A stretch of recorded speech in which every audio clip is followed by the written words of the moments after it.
Boa noite, então, a todos. Vamos começar a nossa segunda aula sobre juizados especiais. Como eu mencionei para vocês ontem, existe um material extra para que vocês possam trabalhar, inclusive, após essa aula, seguindo o edital de vocês sobre juizados especiais. Eu vou compartilhar aqui a tela para mostrar só um pouquinho desse material para que vocês consigam entender e como vocês devem acompanhá-lo.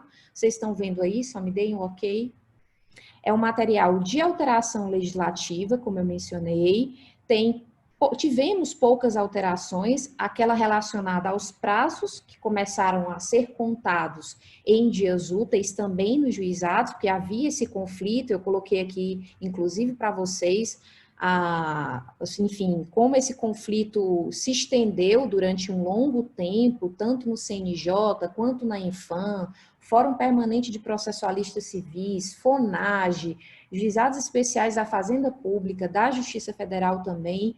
Então, tudo isso, toda essa insegurança jurídica gerou a legislação e a alteração do artigo, a inclusão, melhor dizendo, do artigo 12A, a Lei 9.099. E a segunda alteração foi que a gente também tratou no final da aula de ontem sobre as audiências remotas, a conciliação remota, e que eu mencionei que essa conciliação, esse dispositivo, tanto o 22 quanto o 23, eles são dispositivos novos e que não perderão a eficácia depois da pandemia. Não é uma lei temporária, uma lei excepcional, essa legislação, esse regramento vai permanecer, inclusive, pós-pandemia. Além dessas alterações legislativas, eu coloquei no material para vocês as súmulas e jurisprudência em teses só sobre juizados especiais. Como eu mencionei para vocês, é muito difícil que as demandas relacionadas aos juizados elas cheguem ao STJ, até porque não cabe recurso especial no âmbito dos juizados especiais e também não cabe mais a reclamação, e a gente vai ver, inclusive na aula de hoje, quando tratar da parte de recursos e de impugnação das decisões judiciais. Então, são poucas súmulas, de jurisprudência em teses também não é muita coisa. Quando cai alguma coisa de juizados em prova CESP, por exemplo, eles costumam, tem uma tendência maior para cobrar jurisprudência, então é indicada a leitura, inclusive em véspera de prova, para que vocês consigam ter uma lembrança melhor no momento da prova. E as questões que eu mencionei, que eu acho que são 15 ou 20 questões que eu tirei de provas de 2019 até, eu acho que 2014, sobre juizados, só questões de juizados especiais, algumas inclusive defasadas por conta dessas alterações legislativas, mas eu coloquei a observação para vocês, e todas estão com respostas e comentários em cada um dos itens, tá? Eu sugiro que vocês façam, testem e depois vocês olhem os comentários para eventualmente tirar alguma dúvida, mas o estudo através de questões de concursos, ele é extremamente importante. Não basta só ler a legislação, é importante que a gente tenha conhecimento de como a banca costuma cobrar, para a gente não cair naqueles peguinhas, como eu mencionei ontem, vários que vocês viram, e se atentar inclusive para como o enunciado da questão vem pedindo para que vocês se manifestem. É de acordo com o STJ, é de acordo com o STF, é de acordo com a lei ou é de acordo com o FONAGE? Porque, por incrível que pareça, a gente viu isso ontem, há insegurança jurídica em todas essas esferas. Eu vou aqui começar a nossa aula propriamente, relembrando um pouco do que a gente trabalhou ontem, fazendo só um resumo muito breve, tá? Especialmente para quem não pegou alguma coisa ou quem chegou na aula de hoje, mas nós falamos da pouca incidência em provas dessa matéria e por conta dessa pouca incidência, eu optei por fazer duas aulas com comparativos com o CPC de 2015, a fim de que vocês não caiam nesses peguinhas e que uma questão misture o procedimento sumaríssimo e o procedimento comum do CPC de 2015 e vocês consigam estabelecer essas diferenças. Nós tratamos sobre a principiologia dos juizados, demos exemplos, fizemos a crítica em relação à celeridade, que o próprio professor Fred Didier menciona, que essa celeridade não deveria se chamar, na verdade, celeridade, que de acordo com a Constituição seria uma duração razoável do processo. Só me deem um ok, vocês estão vendo os slides? Ok. Então, nós trabalhamos toda a principiologia, falamos da competência, que eu alerto para o fato de que sempre cai essa temática em prova. Competência dos juizados especiais cíveis, de acordo com a Lei 9.099, é uma competência territorial, é uma competência que pode ser escolhida pela parte autora. Se ele tiver uma demanda de até 40 salários mínimos, que se encaixe, por exemplo, no inciso 1º do artigo 3º da Lei 9.099, ele pode demandar tanto na justiça comum quanto nos juizados especiais, diferentemente do juizado especial da Fazenda Pública e da justiça, dos juizados especiais federais, em que a competência nesses casos tem caráter absoluto. Embora a competência seja relativa no âmbito da Lei 9.099, a gente trabalhou, inclusive, um enunciado do FONAGE em que se diz que é possível reconhecer a competência, ou melhor, a incompetência territorial ex officio. Eu, inclusive, recebi uma decisão de um juiz de juizado especial da Bahia, hoje, né,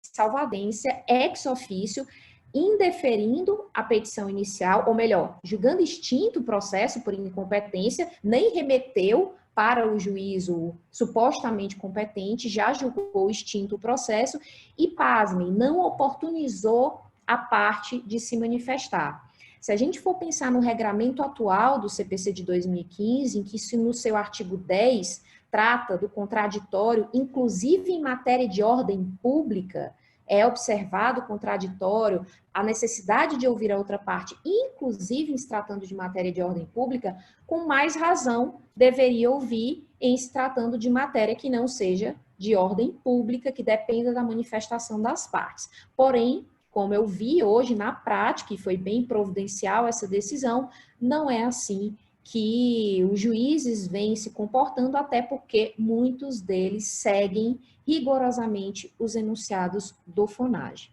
Nós trabalhamos também a legitimidade no âmbito dos juizados. Aqui eu faço aquele lembrete sobre o incapaz. O incapaz não pode demandar e ser demandado nos juizados especiais cíveis da Lei 9.099, embora ele possa ser autor, segundo decisão do STJ, nos juizados especiais da Fazenda Pública e nos juizados especiais federais, considerando que as duas leis não têm a limitação expressa que consta no artigo 8º da Lei 9.099. A gente falou também nas intervenções de terceiros, que são vedadas nos juizados especiais expressamente, conforme o artigo 10 da 9.099, porém, por uma previsão constante no 1062, eu falei até 1063, ontem o artigo 1062, aplica-se o incidente de desconsideração da personalidade jurídica no âmbito da Lei 9.099. E esse incidente, segundo o CPC de 2015, ele é classificado como uma hipótese, uma espécie de intervenção de terceiros. Então, por isso, tomem cuidado sempre nessas provas. Falei também com vocês sobre os atos processuais nos juizados, segue a mesma principiologia, a teoria do aproveitamento dos atos processuais, a ideia de que não há nulidade sem que se comprove efetivamente o prejuízo, a possibilidade de praticar atos processuais, inclusive através de WhatsApp, e isso já foi regulamentado em alguns tribunais, e como eu mencionei para vocês, em São Paulo, não sei por conta da pandemia se isso já foi ou não regulamentado, mas até 2018 tinham 11 tribunais que já tinham adotado essa regulamentação de intimação pelo WhatsApp. Também mencionei, além dos atos processuais, as questões de acesso aos juizados relacionada às custas, lembrando que o acesso em primeiro grau independe do pagamento de custas, essas, no entanto, deverão ser pagas quando da interposição do recurso inominado, ressalvadas as hipóteses de gratuidade da justiça que forem concedidas se houver o preenchimento dos pressupostos legais. Também falamos dos requisitos da petição inicial, semelhante ao que consta no CPC de 2015, seguindo as regras do 319 e do 320. Falamos do valor da causa, que no âmbito dos juizados tem essa ideia de que os danos morais eles não precisam ser quantificados e que não há sucumbência recíproca, mesmo com a previsão nova no CPC de 2015, e que isso é, inclusive, entendimento do FONAGE, ou seja, se a pessoa pedir 10 mil reais e for condenada, ou melhor, e receber, né, numa sentença de procedência 5 mil, ela não vai sucumbir nos outros 5 mil reais. E esses 5 mil, eu estou falando aqui, não é nem um chute, é porque, em média, quando vocês estiverem nos juizados especiais, ou quem ainda não teve oportunidade como advogado de defender algum cliente nessa, ou atuar em favor do autor nessa sistemática, no microsistema dos juizados, vai perceber que as condenações são muito baixas no âmbito dos juizados. Elas giram em torno de 3 mil, 5 mil, 8 mil reais no máximo. Raríssimos são os casos em que há uma condenação de 10, de 15 mil reais. O normal e o que vem sendo adotado, e até para, né, enfim, a desalegria, né, não existe nem esse termo, mas para a tristeza dos advogados, o quanto o indenizatório ainda é muito pequeno no âmbito dos juizados. Nós falamos também da possibilidade de improcedência liminar da petição inicial, se houver, claro, a contrariedade do pedido em relação a algum entendimento que foi fixado pelo Supremo ou pelo STJ, seja em sede de recurso especial repetitivo, enunciado de súmula ou os precedentes que estão no artigo 927 do CPC. Também mencionamos aqui a possibilidade de interposição de recurso inominado e que seja conferido efeito regressivo a esse recurso, dando a possibilidade do juiz se retratar, caso entenda que deva se retratar, e desde que o recurso seja tempestivo. Também falamos da audiência de conciliação, que foi onde nós efetivamente paramos na aula anterior, e é a partir dela que eu vou reiniciar a nossa explanação. Eu não vou abrir a tela, porque eu tenho dificuldade de visualizar vocês quando ela fica no modo de reproduzir. Então, eu vou deixar aqui, mas vocês estão conseguindo ver direitinho? Conseguem enxergar? Beleza. Então, nós começamos a mencionar que o comparecimento na audiência de conciliação nos juizados especiais, ele é pessoal, e essa pessoalidade é obrigatória, sob pena de, inclusive, faltando o autor a essa audiência, o processo ser extinto, e se faltar o réu, ocorrer o processo à revelia, continuar os atos processuais à revelia do réu. Mencionei também que não há possibilidade do advogado, por exemplo, se tratando de uma pessoa jurídica, acumular a função de preposto e de advogado da pessoa jurídica, isso não é cabível, e que, se eventualmente o réu não comparece à audiência, mas apresenta a contestação, isso também não vale, porque o comparecimento tem que ser pessoal e obrigatório. A alteração legislativa, nós acabamos mencionando, né, um pouco na revisão que a gente passou no início. Então, para continuar a audiência, é preciso também entender a diferença entre a sistemática da audiência do CPC de 2015, do procedimento comum, e da audiência na Lei 9.099. Lá no procedimento comum, no CPC, nós temos a petição inicial e depois da petição inicial, a audiência de mediação ou de conciliação. Aqui nos juizados, nós podemos ter uma audiência de conciliação e depois uma audiência de instrução, ou, quando não há núcleo de conciliação na determinada comarca, é possível sim uma audiência una, e eu disse, inclusive, para vocês que era assim que eu adotava quando atuava na magistratura. Então, é importante que se tenha essa diferença, porque para o advogado, para o defensor público, é preciso observar qual é a sistemática adotada naquele juizado. Se é uma audiência meramente de conciliação, eu não preciso levar a minha contestação ou preparar para fazê-la oralmente. Por outro lado, se é uma audiência una de conciliação, instrução e julgamento, é necessário que eu leve a contestação. E como parte autora, que eu esteja preparada, inclusive, para réplica, tá certo? Faltar à audiência é caso para o autor de extinção do processo sem resolução do mérito. E nessa hipótese de extinção, quando o autor deixe de comparecer a qualquer das audiências, seja essa audiência una ou a conciliação, ou mesmo depois a remarcação para a audiência de instrução, haverá extinção e ele poderá ser condenado, né, em custas e nas despesas, eventualmente, de litigância de má-fé, se for o caso. Então, essa é uma exceção em relação ao que vimos sobre o acesso aos juizados. Eu tenho o acesso gratuito, temporário, porque se eu for interpor recurso, eu tenho que juntar as custas iniciais e as custas recursais.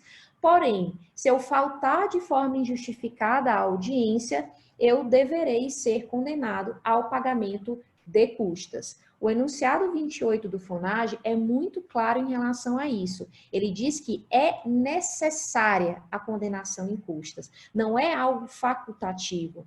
Não cabe ao juiz escolher se condena ou se não condena, mas é claro que, havendo uma justificativa plausível, é possível sim que ele dispense, né, que ele não promova essa condenação, desde que, é claro, ela seja feita em momento oportuno.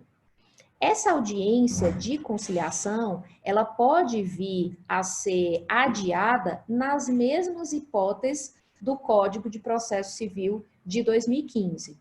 Ou seja, é possível que as partes acordem pelo adiamento, é possível que haja justificativa para esse adiamento de qualquer das partes, normalmente um atestado médico. Acontece muito de choque de audiências, né, do advogado, e ele antecipadamente pede para que seja redesignada, e geralmente o juiz acolhe esse pedido.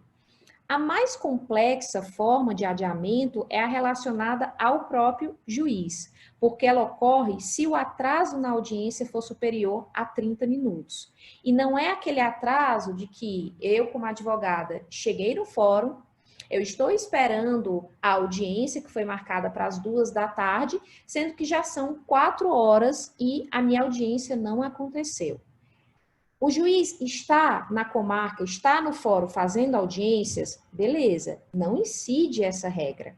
Mas se o juiz não chegou para fazer a audiência e ocorreu esse atraso, aí sim você pode ir à secretaria, pedir uma certidão certificando que a audiência foi marcada para 1 hora, para 2 horas, mas já são 3, 4, 2h30, né, que são 30 minutos, e não houve, né, nenhuma justificativa plausível, você pode pedir essa certidão sem nenhum problema, e essa audiência tem que necessariamente ser adiada.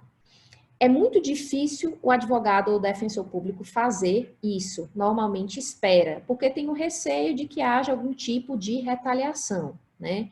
Mas é o que está na legislação. Então, é preciso também agir com celeridade. A celeridade não é só no julgamento, não é só no advogado que precisa ser célere. A celeridade também é uma norma destinada ao magistrado, tá certo? A conciliação nesse procedimento da Lei 9.099, ela pode ser adotada, inclusive, através das técnicas de mediação e de conciliação. Como eu mencionei para vocês, é bem raro acontecer mediação nos juizados, porque normalmente a mediação ela exige um vínculo anterior entre as partes, tal como ocorre, a título de exemplo, nas ações de família. Mas se tem um conciliador, ele pode sim realizar a conciliação, não havendo acordo, repassa os autos para o juiz e o juiz realiza a audiência de instrução. Nada impede que o juiz renove essa tentativa de conciliação na audiência de instrução, tanto lá no CPC quanto aqui na Lei 9.099. A todo momento, o juiz deve tentar conciliar as partes, inclusive na audiência de instrução. Eu já presidi audiências, inclusive, em que depois dos depoimentos das testemunhas, os advogados pediram um tempo, foram conversar lá fora e voltaram com acordo.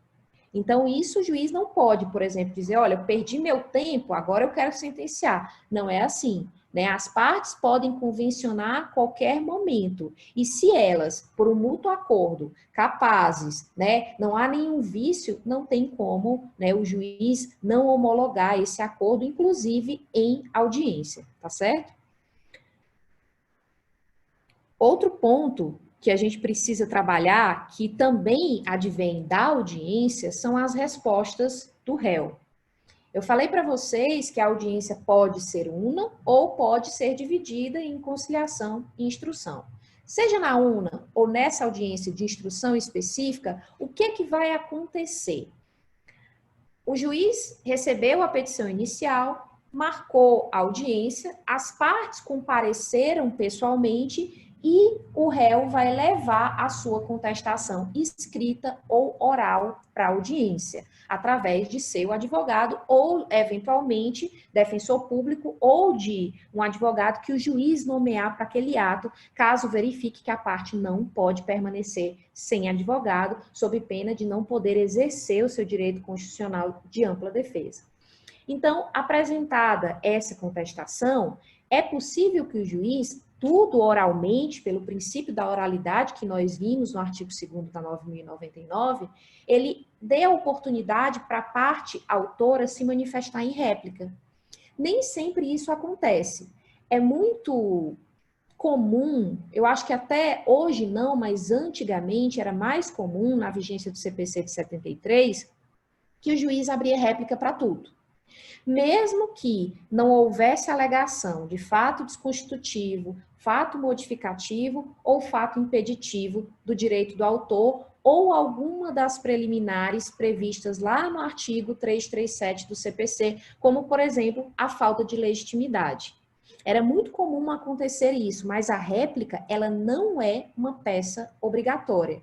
Ela só deve ser apresentada se houver algum fato que se contraponha ao que o autor está alegando. Se é uma contestação extremamente genérica, em que não há nenhum fato relevante que possa contrariar o que o autor está dizendo, não há necessidade de o juiz abrir a oportunidade, abrir um prazo não, né, mas oportunizar naquele momento oralmente a manifestação do advogado, do autor em réplica. Mas se houver algum desses fatos, normalmente se abre esse contraditório e o próprio advogado já faz isso em audiência, tudo oralmente. Carol, mas se o advogado, o defensor público, se sentir muito pressionado, a contestação é desse tamanho aqui, tem vários argumentos, ele precisa de um tempo maior, ele pode até pedir para o juiz para que seja concedido um tempo para ele analisar e a audiência seja redesignada. Mas isso é bom senso. Não tem na legislação essa possibilidade, até porque toda essa audiência ela ocorre oralmente, tá? Mas nada impede de que seja feita essa tentativa, haja concordância da outra parte, eu não vejo problema em prejudicar, principalmente se for um defensor público.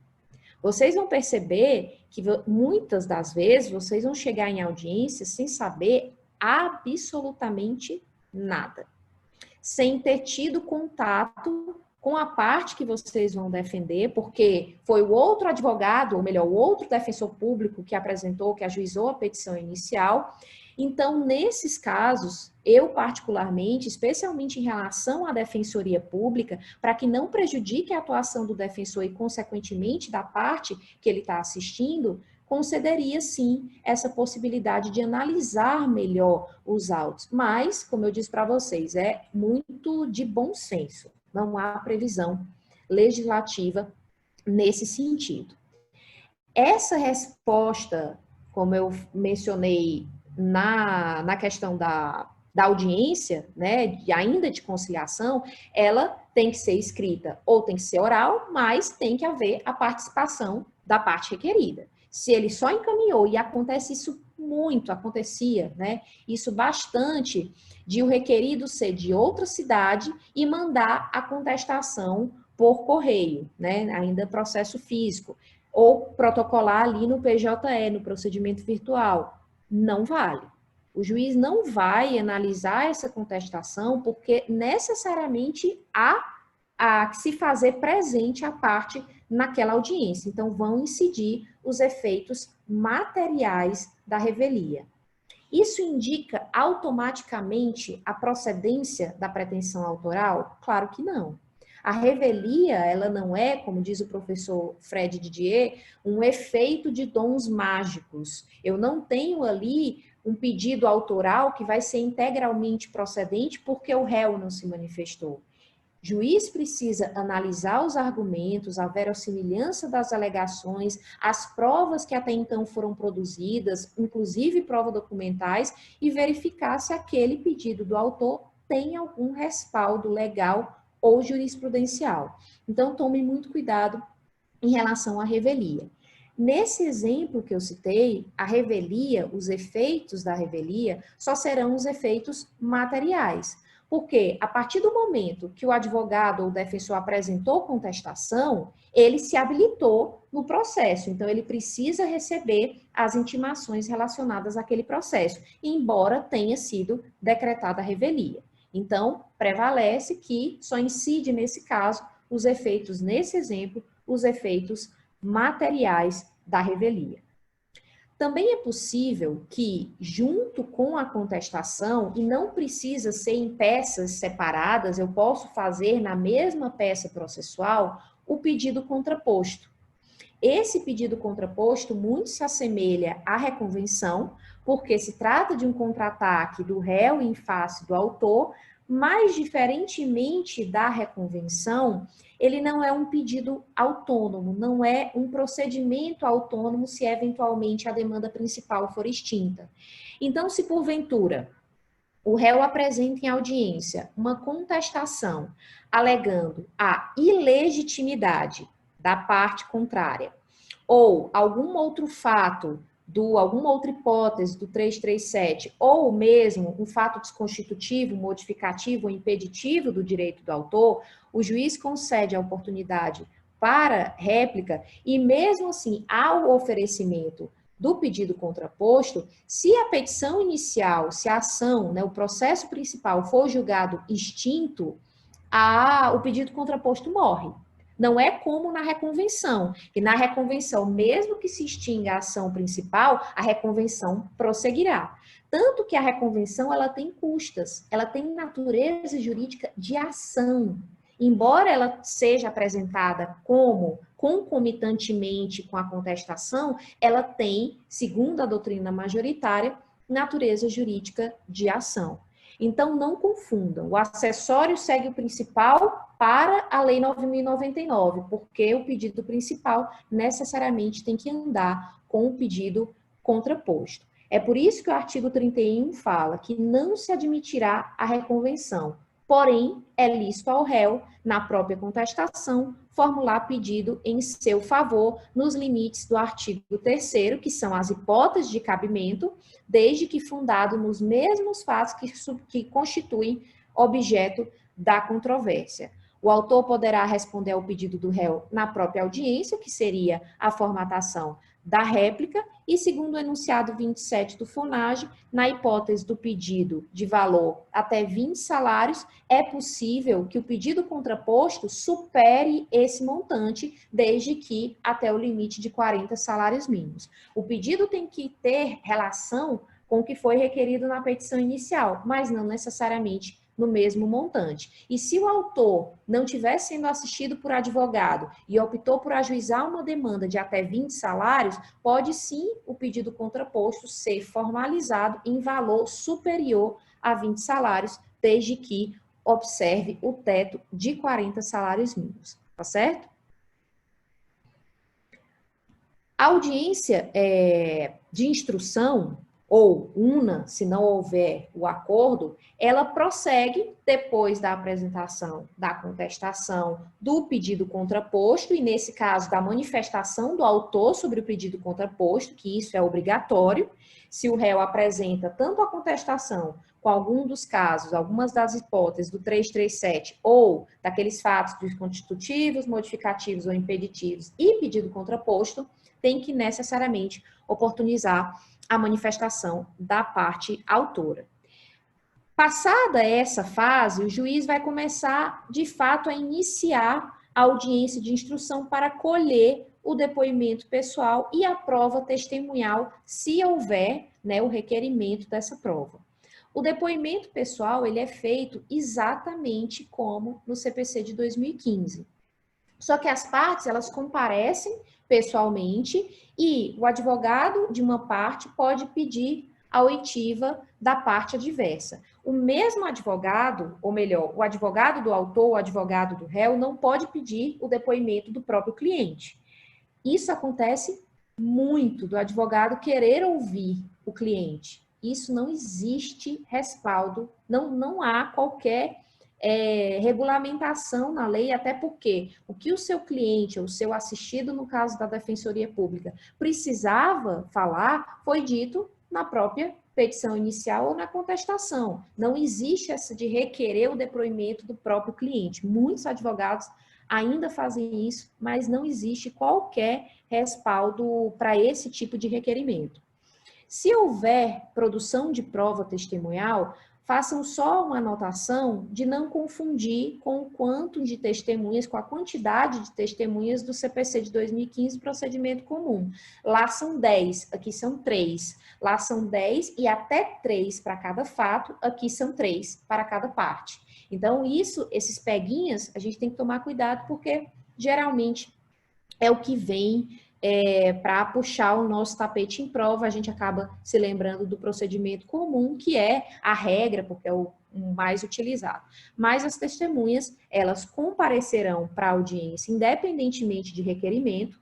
É claro que, quando você, defensor público, sabe, tem alguma informação de testemunha, é prudente que se peça que ela seja intimada oficialmente, porque a testemunha ir voluntariamente é algo um pouco difícil. Ser testemunha, né, já é as testemunhas já chegam com um pouco de receio na audiência. De ver o juiz, já tremem as bases ali, precisam de uma água, não sei por qual razão, mas é muito comum isso acontecer em audiência. Muitas vezes a testemunha chega mais nervosa do que o autor e o réu. Então, é prudente que, no caso da Defensoria Pública, que não vai ter muito contato e contato efetivo com os assistidos, que seja feito esse requerimento de intimação apresentado na própria secretaria do juízo, caso essa prova tenha sido requerida, desde que com antecedência mínima de 5 dias antes da data da audiência de instrução. Essa antecedência mínima é justamente para dar a possibilidade da parte adversa colher provas se quiser contraditar a testemunha. Se for uma pessoa que tem relação íntima com a parte que arrolou-a como testemunha, não poderia depor, ou pode depor, mas a título de informante. Então, é preciso que ocorra essa observância em relação à antecedência para poder oportunizar a ampla defesa e o contraditório para a parte contrária.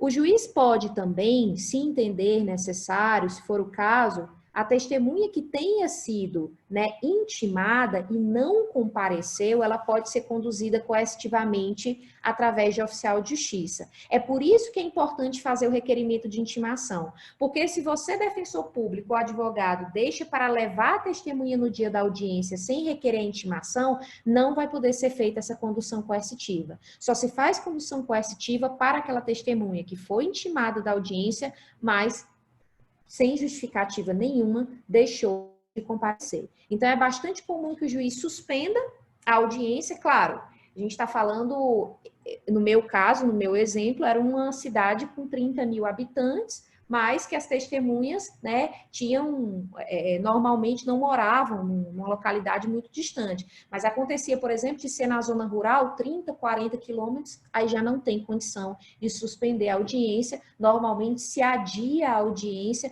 para fazer esse depoimento, ou melhor, colher, né, esse depoimento, essa prova testemunhal, e depois continuar com os demais atos do processo, tá certo? É possível, sim, dentro dessa audiência de instrução, que ocorra alguma dúvida que precise ser sanada através de uma diligência que não pode ser realizada naquele momento, tal como ocorre com a testemunha que foi intimada e não compareceu. É possível que o juiz adie e faça essa diligência, realize essa diligência.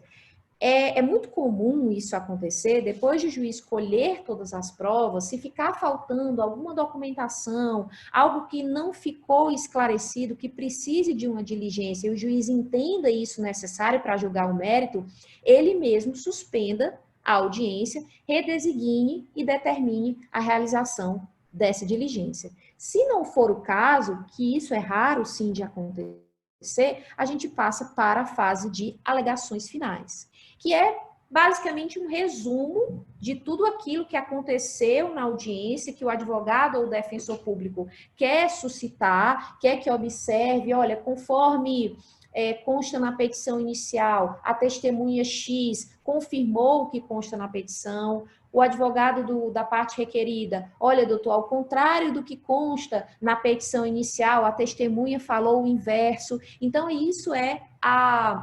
essas são as alegações finais.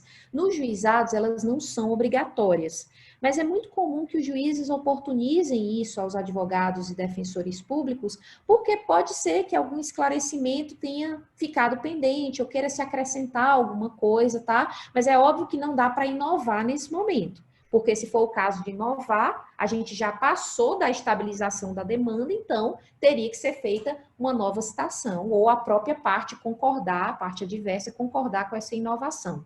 Então não é o momento de inovar nenhuma tese, mas sim de resumir e confirmar com as provas que foram produzidas na audiência aquelas teses que já foram apresentadas na petição inicial e na própria contestação, tá certo?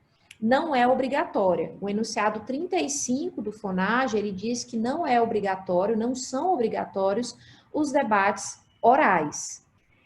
Carol, eu sei que no CPC de 2015 existe a possibilidade de memoriais, que são as alegações escritas. Isso não acontece nos juizados por conta do princípio da oralidade, tá? Se os advogados quiserem fazer a sustentação, fazer as alegações finais, eles precisam fazê-las em audiência. Eu nunca vi na prática o juiz conceder, até porque isso sim iria de encontro com o princípio da celeridade e também o princípio da oralidade. Então, é bastante comum que eles façam até remissão, alegações finais remissivas à petição inicial ou à contestação, ao pedido contraposto, enfim, aquilo que foi apresentado no processo. Depois dessas alegações, desses debates, se eles ocorrerem, o juiz vai proferir a sentença. Ela deve, porque é uma previsão legal, ser proferida em audiência. Mas já vi juiz marcar, igual na Justiça do Trabalho, eu acho que é assim, marcar a data para a prolação da sentença, ou então deixar o processo concluso e, né, conforme a ordem de conclusão, ocorrer essa prolação dessa decisão.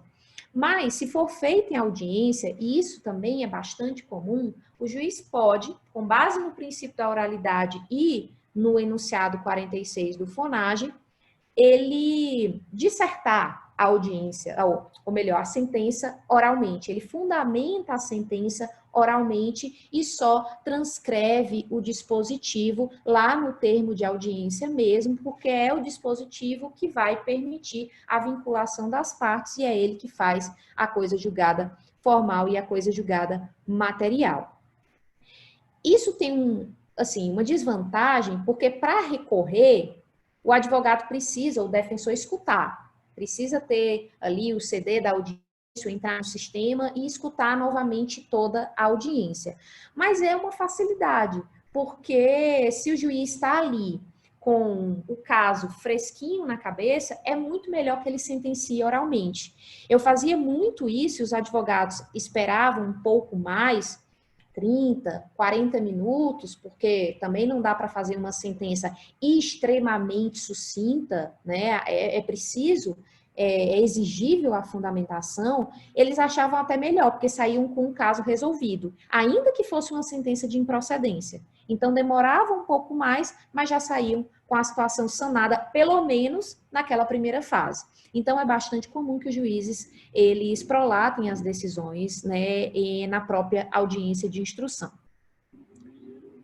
Nessa sentença, né, que eu vou mencionar para vocês aqui, posteriormente, exige-se alguns requisitos um pouco diferente da sentença no procedimento comum lá no CPC de 2015.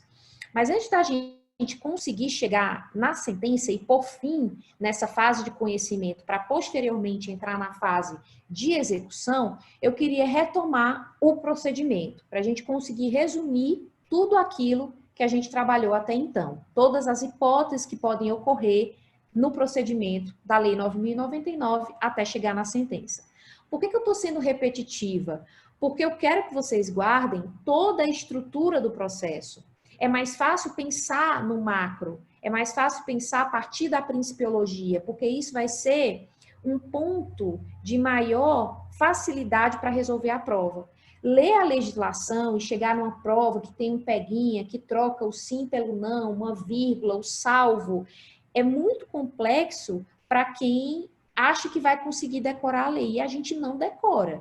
Claro, a gente consegue, né, ter uma noção lendo a lei seca, mas essa noção macro, esse raciocínio, a gente precisa ter a partir de todo o procedimento, entender o procedimento. É como eu falo para os meus alunos da magistratura. Muitos deles, quando a gente trabalha a sentença, eles trazem, inclusive, conforme fundamentação do STJ, é possível. Tá, mas qual é o fundamento que o STJ utilizou? A gente não basta colocar numa prova a ementa, porque isso é na objetiva, mas se a gente chegar numa prova discursiva, ou mesmo numa prova oral, a gente precisa entender. Porque entendendo, compreendendo todo o procedimento, vai ser muito mais fácil raciocinar, inclusive em provas objetivas. Então, só para relembrar, petição inicial escrita ou oral. Se for escrita, já vai para a mesa do juiz para ele fazer o recebimento. Se for oral, faz a atermação. O juiz pode mandar emendar a petição inicial em 15 dias, se houver algo a ser sanado, alguma irregularidade. Se essa petição inicial não for emendada, o juiz pode indeferir. Se indeferir, haverá o julgamento sem extinção, ou melhor, sem resolução do mérito, e essa sentença poderá ser discutida através do recurso inominado, que tem também efeito regressivo. Em 5 dias, o juiz pode se retratar dessa decisão de extinção do processo sem resolução do mérito. Se não ocorrer essa hipótese, e for o caso de recebimento da petição inicial, o juiz vai designar a audiência una, ou, se for o caso, separar em 2 audiências. Designou a audiência de conciliação, houve acordo, homologa-se o acordo, é proferida uma sentença com resolução do mérito, essa sentença é uma sentença definitiva, sujeita-se ao cumprimento de sentença definitiva. Não havendo acordo, há a possibilidade da audiência de instrução ocorrer a contestação junto com o pedido contraposto, a apresentação de réplica respondendo à contestação e também a manifestação sobre o pedido contraposto, a realização das provas orais com o depoimento pessoal das partes e também a produção de prova testemunhal de até 3 testemunhas, enquanto no CPC são 10 testemunhas, as alegações finais, se for o caso, porque elas não são obrigatórias, e a partir daí é que se tem a sentença e, posteriormente, se for o caso, nenhuma das partes ficou satisfeita com a sentença, o recurso inominado, tá certo? Essa sentença, ela deveria seguir, pelo menos com exceção do relatório, os mesmos requisitos do CPC de 2015, lá do procedimento comum e dos procedimentos especiais, enfim, que exigem uma fundamentação à luz do 489, parágrafo 1º, que é um dispositivo novo no CPC, cuja redação é muito semelhante a uma norma bastante recente no pacote anticrime, que alterou as regras das medidas cautelares e da prisão preventiva e exigiu do juiz uma fundamentação, que me parece que é uma exigência, é uma reiteração que, na verdade, só quer dar efetividade ao que já está na Constituição, no artigo 93, que exige que toda decisão seja fundamentada, mas, enfim, esse dispositivo, a parte do parágrafo 1º em seus incisos, foram praticamente repetidos nessa novidade relacionada ao pacote anticrime sobre a prisão preventiva e as medidas cautelares diversas da prisão. Esse dispositivo, ele reforça esse dever constitucional de fundamentação e ele diz quando a decisão não se considera fundamentada. Por exemplo, o juiz sentencia a audiência ali, às vezes com pressa, e diz que é aplicável aquela súmula ao caso concreto, ou que é inaplicável a súmula do STJ ao caso concreto. Mas ele não faz a distinção. Ele não pondera que os argumentos utilizados pelaquela parte que apresentou o seu direito de acordo com aquela súmula, né, eles estão ou não de acordo com o enunciado. Então, isso é uma decisão não fundamentada. Utilizar conceitos indeterminados, genéricos, cláusulas abertas, sem explicar por que elas se adequam àquele caso, também é uma sentença que não é para ser considerada fundamentada e que pode se sujeitar, inclusive, a embargos de declaração por conta da não fundamentação. Esse artigo 489, parágrafo 1º, ele foi muito festejado na doutrina, porém, o FONAGE entende que não se aplica o 489 à Lei 9.099, nesse enunciado que eu deixei até em vermelho aí para vocês, o enunciado 162. Não se aplica ao sistema dos juizados a regra do 489, diante da expressa previsão contida no artigo 38 caput da Lei 9.099. Ao trazer esse enunciado, ele não só dispensa o relatório, que de fato é dispensado na Lei 9.099, o juiz não precisa fazer o relatório, isso tem previsão expressa, mas o FONAGE não especificou que o 489, que é o caput, ele tem incisos e tem parágrafos. Então, ele não se aplica integralmente aos juizados.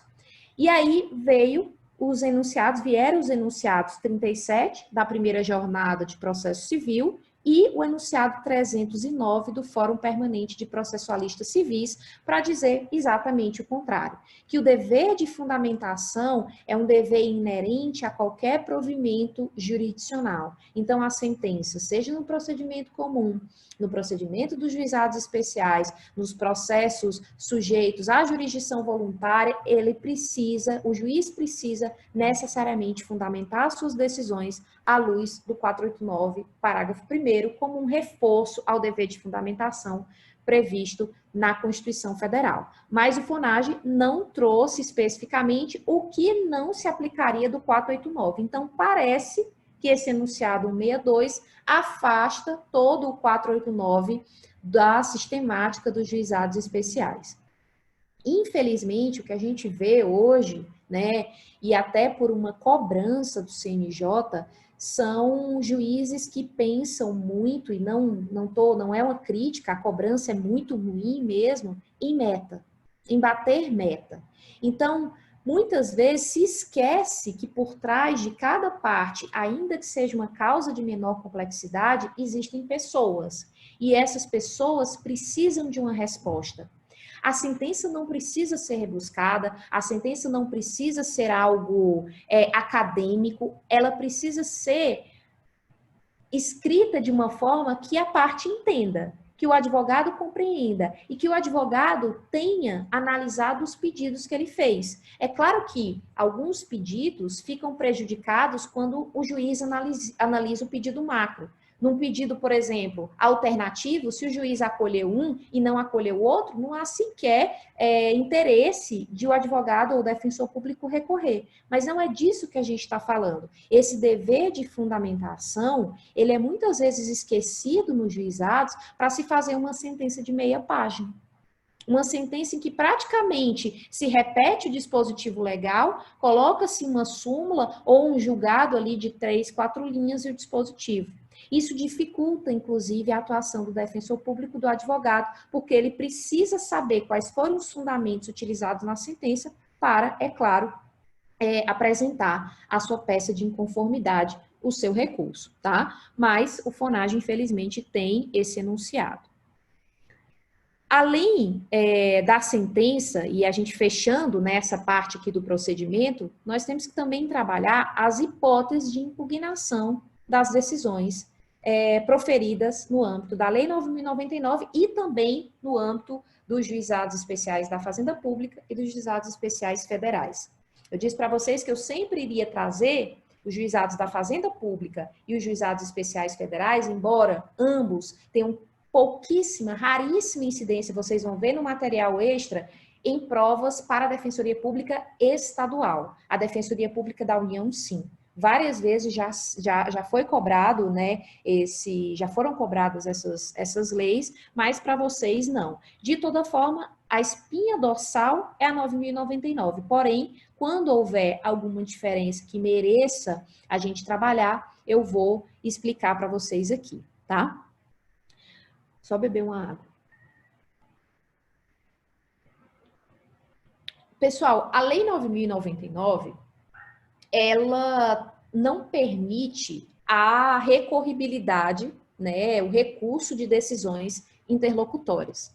Diferente do CPC, que existe o agravo de instrumento, né, antes várias hipóteses, ou melhor, toda decisão interlocutória era agravável, hoje tem aquele rol taxativo, de uma taxatividade mitigada, segundo o STJ, né, do 1015, diferentemente dessas hipóteses do CPC, na Lei 9.099 a gente não recorre de decisão interlocutória. É claro que, a partir do momento que não se admite recurso de decisão interlocutória, não se pode considerar aquela matéria objeto daquele apelo, que não pode ser feito naquele momento, preclusa. Então, tudo que eventualmente for proferido em sede de decisão interlocutória e o defensor público ou advogado não se sentir, né, não gostar daquela decisão, achar que aquela decisão está equivocada, ele vai ter que recorrer no recurso inominado para a turma recursal. Então, não há preclusão, justamente porque existe, ou melhor, não existe a possibilidade de recurso de decisão interlocutória. Se houver uma certa gravidade nessa decisão, né, é possível o manejo do mandado de segurança, tá? Esse mandado de segurança vai ser julgado pela turma recursal. É muito comum que se maneje mandado de segurança, né, que se apresente o mandado de segurança quando não há possibilidade de recurso, mas já vi muitas decisões de turma recursal entendendo que aquela manifestação, aquele inconformismo da parte pode ser ventilado no recurso inominado, ainda que posteriormente. Então, nesse caso, nem se conhece do mandado de segurança, tá? Ele é utilizado normalmente quando há uma gravidade tamanha, algo teratológico, algo absurdo, em que tenha a necessidade de ser sanado naquele momento e não se possa esperar o recurso inominado, a fase final e o acesso à turma recursal, certo? Outra possibilidade, né, e isso agora entrando em recurso, porque mandado de segurança não é recurso, são os embargos de declaração. Eu vou falar algo aqui que parece meio óbvio, mas os embargos de declaração, ele tem natureza de recurso. Carol, mas isso não é óbvio, ele está lá no CPC de 2015 com a natureza recursal? Sim, mas por muito tempo se discutiu que recurso exigia a inauguração de uma outra fase, de uma outra instância, e os embargos, eles são julgados pelo juiz, né, pelo mesmo juiz prolator da decisão. Então, o que isso implicaria nos juizados? Se a gente admitisse que os embargos teriam natureza jurídica de mera manifestação e não de recurso, eu poderia, inclusive, admitir que a parte interpusesse os embargos sem assistência de advogado. Porque se ela pode apresentar a petição inicial lá no começo do processo, se o valor da causa for até 20 salários, se eu considero que os embargos não têm natureza recursal, então eu posso admitir, sim, a manifestação das partes, tal como ocorreu na petição inicial. Mas é óbvio, eu só estou falando isso para vocês por desencargo mesmo de consciência, que eu já vi isso ser cobrado em prova oral. Qual é a natureza jurídica dos embargos? Claro, excelência, de recurso. Tá, mas é de recurso e tem alguma discussão, ou teve, o candidato sabe dizer por que se chegou a essa conclusão, na 9.099 tem algum reflexo esse entendimento, então é importante que a gente saiba, mas ele tem natureza de recurso. Antes do CPC de 2015, antes da entrada em vigor, a interposição dos embargos de declaração, ela suspendia o prazo para a propositura de outros recursos, para a interposição de outros recursos. Então, por exemplo, o prazo de 5 dias dos embargos, que é o mesmo, tanto no CPC de 2015 quanto aqui, na Lei 9.099, ele é de 5 dias úteis. E de 5 dias em dobro para a Defensoria Pública, se a gente admitir, lembrando daquele julgado que a gente viu na aula passada, a exemplo do TJ de Minas, que pela Lei Complementar 80 e a 63 de 2003, eu não sei, do TJ de Minas, prevê expressamente o prazo em dobro para a Defensoria Pública. Então, se a gente admitir o prazo em dobro para a Defensoria Pública, a gente sim tem que admitir também que os embargos se contam, o prazo dos embargos são contados em dias úteis e também em dobro. Então, a Defensoria Pública teria 10 dias úteis para embargar.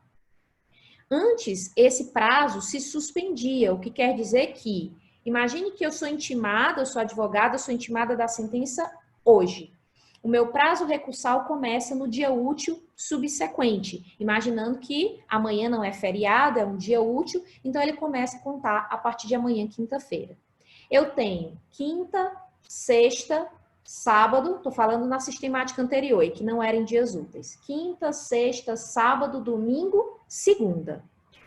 Se porventura eu apresento, né, esse recurso em um prazo mais exíguo, o que vai acontecer é apenas a suspensão e não a interrupção do prazo. Suspender significa que ele vai começar a contar de onde ele parou.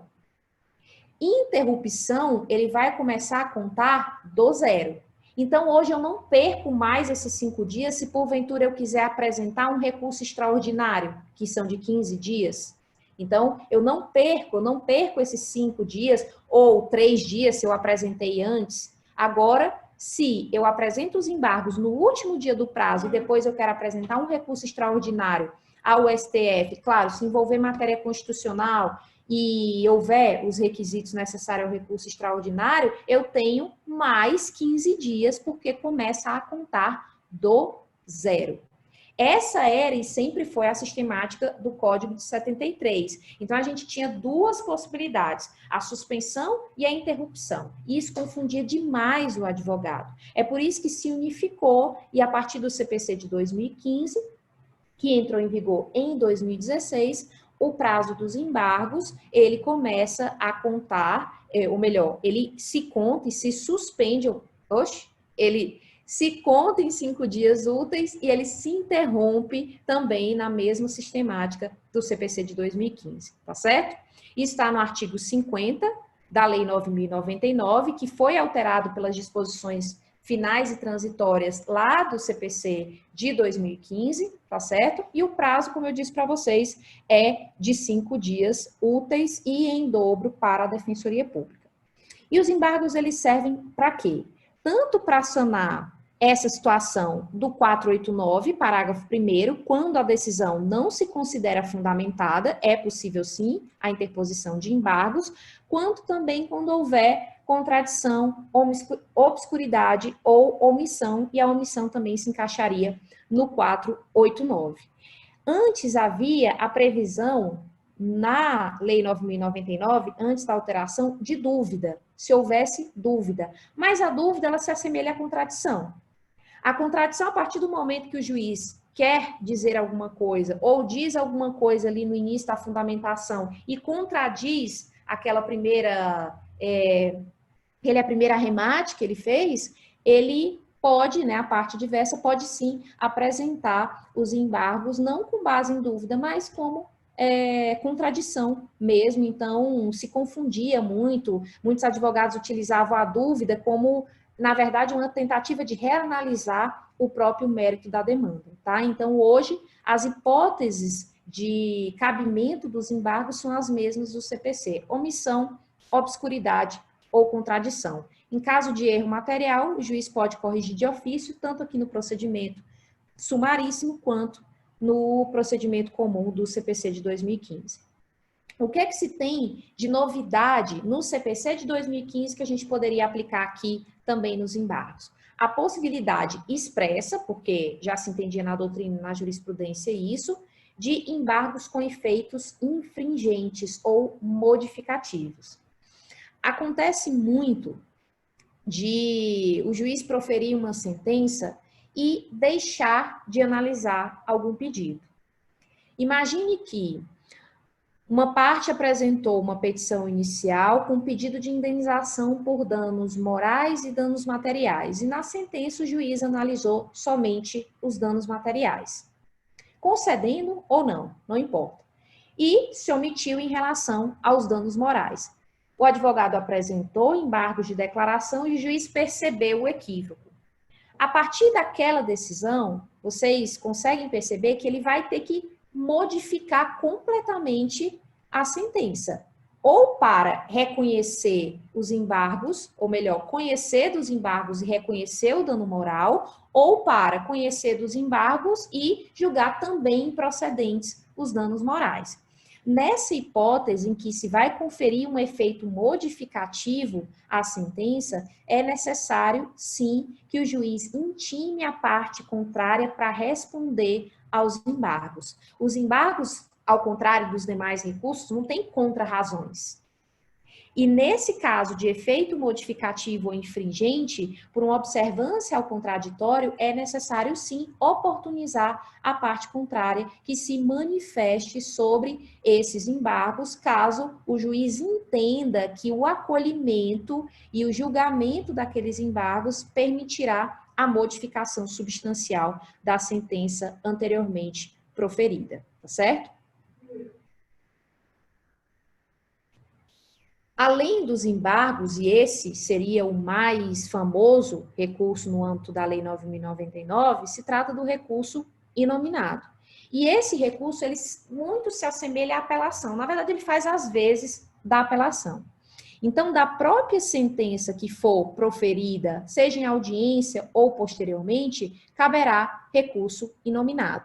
E o recurso, necessariamente, as partes no recurso têm que estar representadas por advogado, tá certo? Diferentemente da apelação, no recurso inominado não cabe o recurso adesivo, que na apelação cabe. Aqui não cabe porque, segundo o enunciado 88 do FONAGE, não há previsão legal. Então, se não há previsão legal, eu não tenho como aplicar subsidiariamente o CPC à Lei 9.099. Então, cabe recurso inominado, que se assemelha ao recurso de apelação, contudo, ele não é julgado pelo tribunal, mas por uma turma recursal composta de 3 juízes, não são desembargadores, tá? E é possível que seja feito esse julgamento desse recurso por essa turma recursal, com a possibilidade, inclusive, de acolher eventual pedido de tutela de urgência que for feito na via recursal. É possível, não só na petição inicial ou mesmo na contestação, que se formule um pedido de tutela de urgência na via recursal. Então, quem vai analisar esse pedido será a própria turma recursal, sem a possibilidade de recurso adesivo. O preparo e o prazo desse recurso difere um pouco da apelação. O prazo não porque é de 15 dias úteis, mas o preparo sim, porque, como a gente já falou várias vezes aqui, o acesso nos juizados especiais em primeiro grau, ele ocorre sem o pagamento de custas. Mas, eventualmente, se eu precisar interpor um recurso inominado, eu preciso realizar o pagamento tanto das custas iniciais quanto das custas recursais, tá? Ou melhor, o prazo é de 10 dias. Eu falei de 15, o prazo do recurso inominado é de 10 dias úteis, tá? Peço perdão aqui pelo equívoco. E além dessa questão da sistemática do prazo, né, existe essa possibilidade, essa necessidade de se fazer o preparo. Esse preparo, ele deve ser feito em 48 horas após a interposição do recurso inominado. E esse preparo, ele independe de intimação. Então, se o defensor público apresenta hoje o seu recurso inominado, ele tem que, até sexta-feira, apresentar, né, as custas, caso o assistido não seja beneficiário da gratuidade da justiça. Do mesmo modo em que a apelação, em que há a possibilidade de contrarrazões ao recurso de apelação, há também contrarrazões ao recurso inominado no mesmo prazo de 10 dias úteis, tá certo? Conforme o artigo 12A da Lei 9.099. Se não houver o preparo, esse recurso vai ser considerado deserto. Então, ele sequer vai ser remetido para a turma recursal. Sem o preparo, não há remessa do recurso à turma recursal. Isso, né, se adota muito porque há uma certa confusão sobre o juízo de admissibilidade do recurso inominado.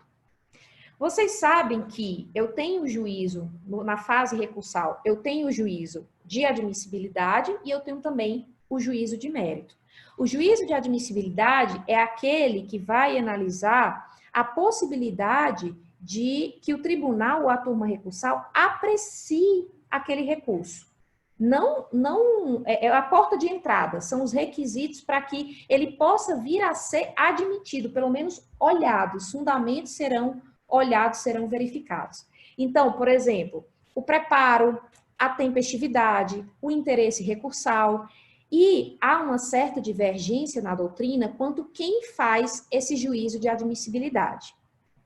Para o FONAGE, quem faz o juízo de admissibilidade, né, do recurso inominado é o juiz que proferiu a sentença, é o juiz de primeiro grau, não é a turma recursal, tá certo?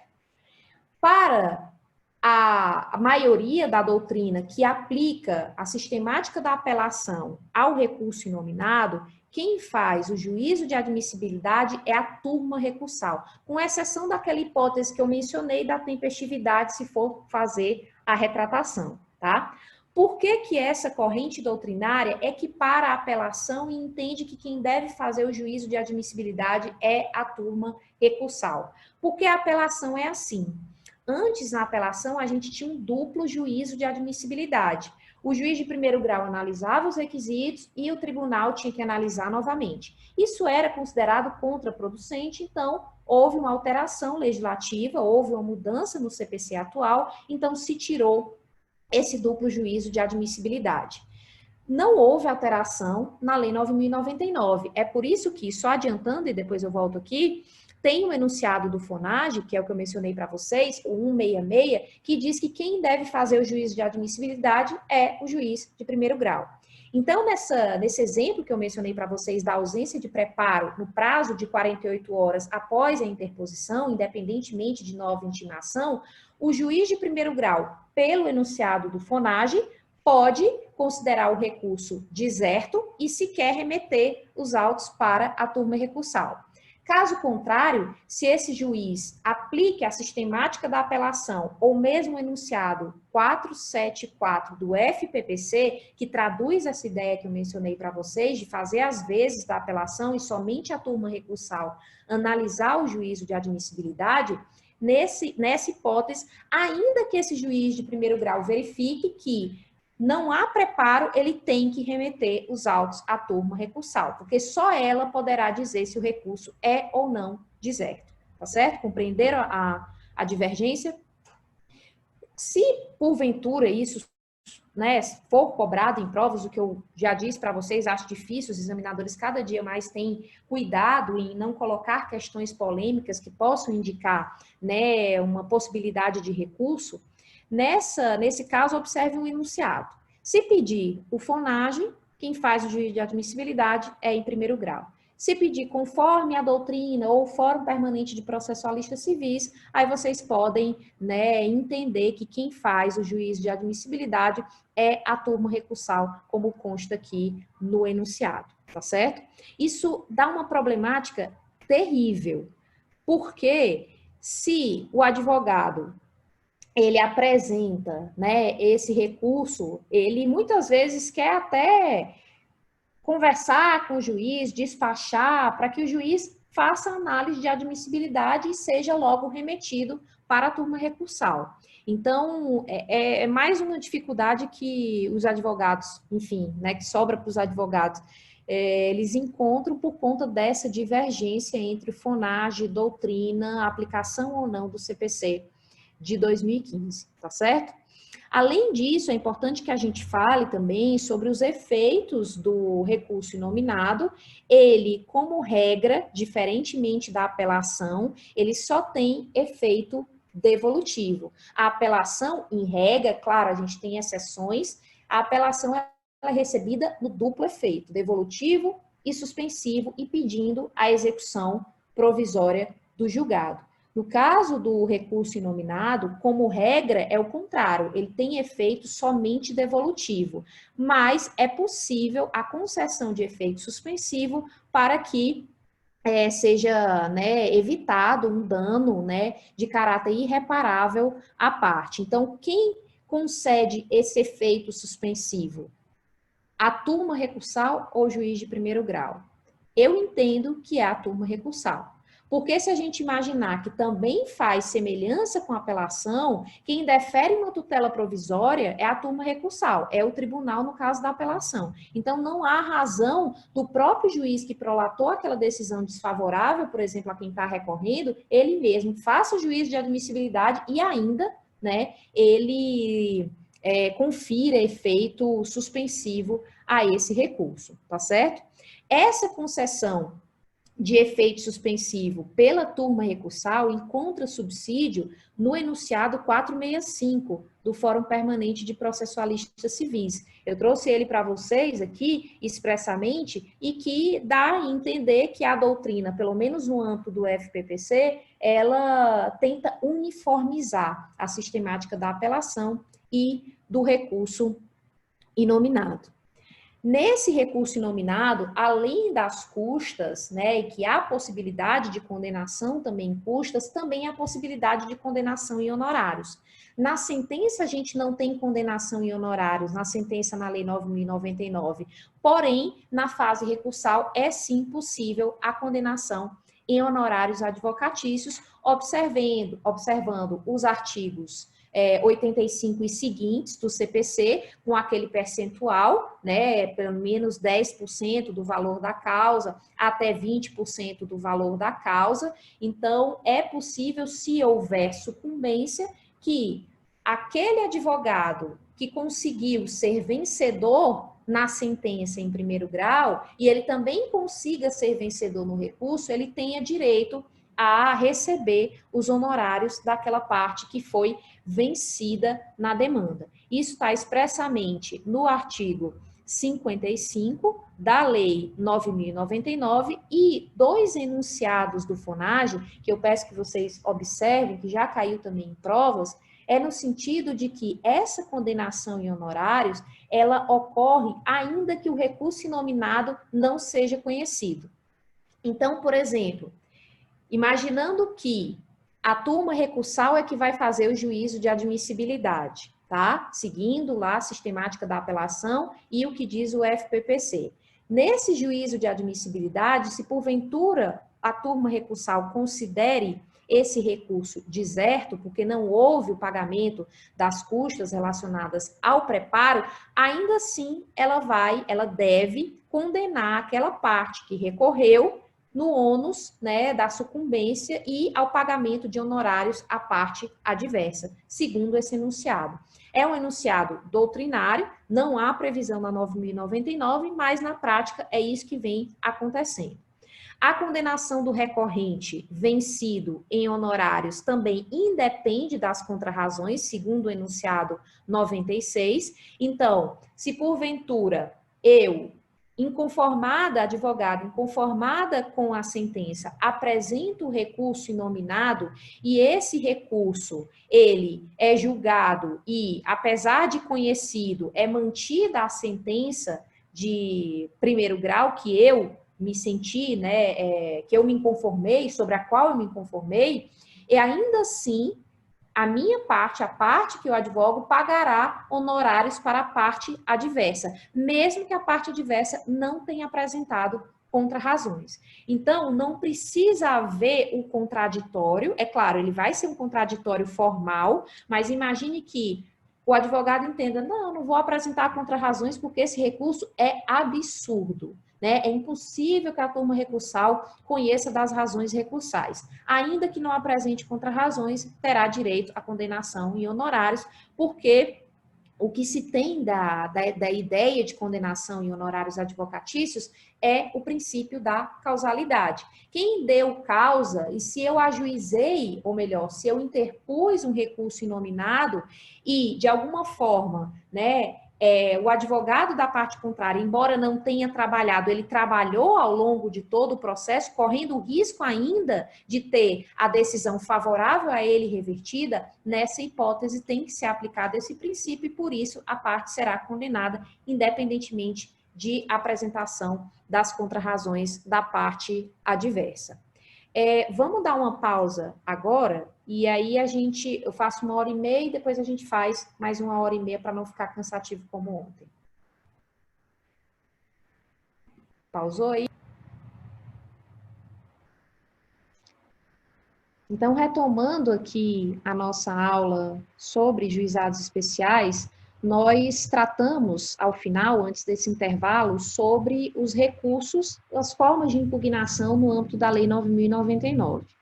Eu conversei com vocês sobre o recurso inominado, falei do prazo, do preparo, dos efeitos, da admissibilidade dos honorários, mas a aluna aqui do curso, a Bruna, ela chamou a atenção para uma disposição específica do Tribunal de Justiça do Estado de São Paulo que permite a interposição de recurso de agravo de instrumento em face de decisão interlocutória proferida pelos juizados especiais.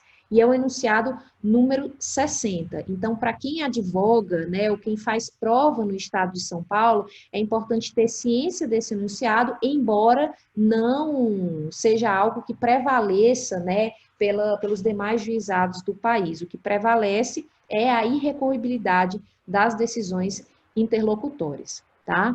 Então, continuando, além do recurso inominado, dos embargos de declaração, também há a possibilidade, no âmbito da turma recursal, do agravo interno.